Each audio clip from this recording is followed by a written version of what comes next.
guys, pick up natin yung ating mapasaway na naman dito.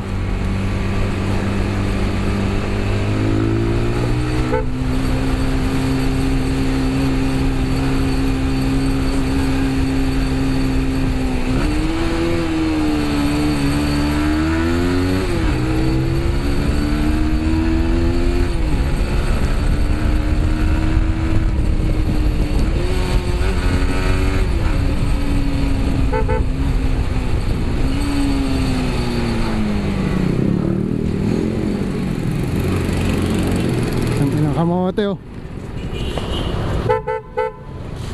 Puta naman oh. Mga counterflow pa eh oh. Gusto niya traffic din dito sa kabila eh. Yan, loko ka. Police. Police. Akala mo laging Pasko ha. Yan mga abusado. Yan.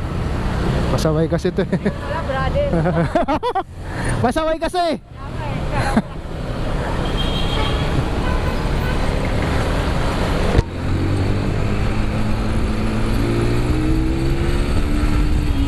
Ay putang ina.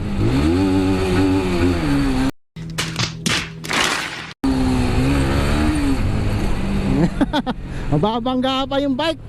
Bilang gumanon.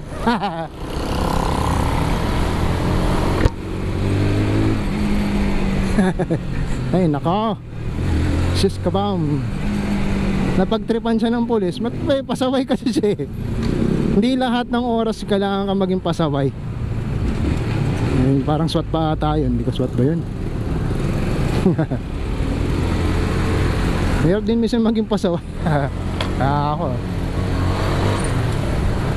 pasaway din tayo minsan. Oo, kailangan din minsan tayo maging ehemplo ba. Ang hirap ah.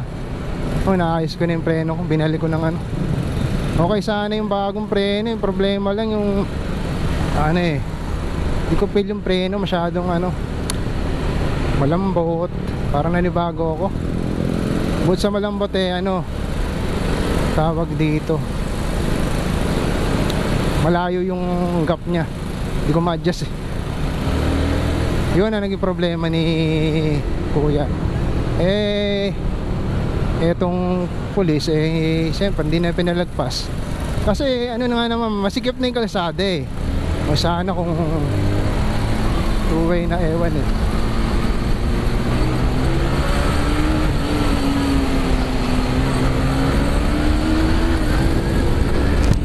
Woohoo!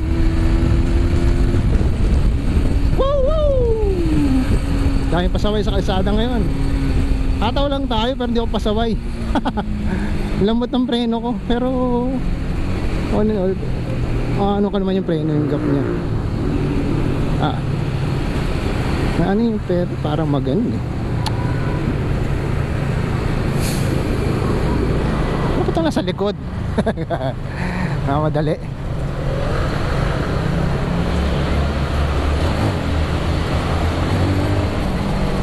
Ayun, let's go rin to.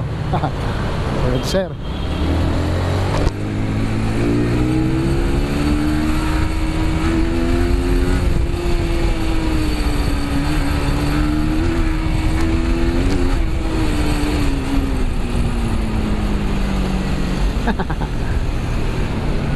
Uy. Ayun. Wala magpalin likod ko.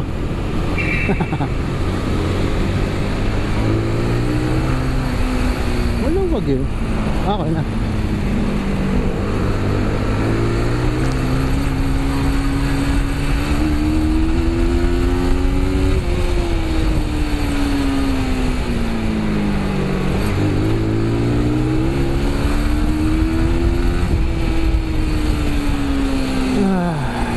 Ito may butas dito eh.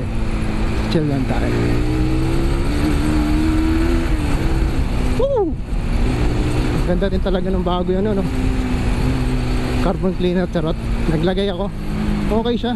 Talagang sabi nila basta bili ka lang sa store siguro na legit. Hindi kayong bili ka lang ng Ito mo yung rating, store rating nila.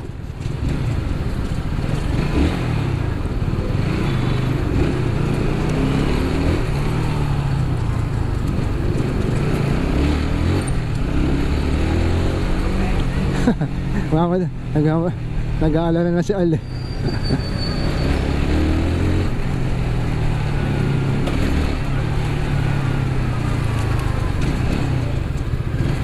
Masarado na kasi sila.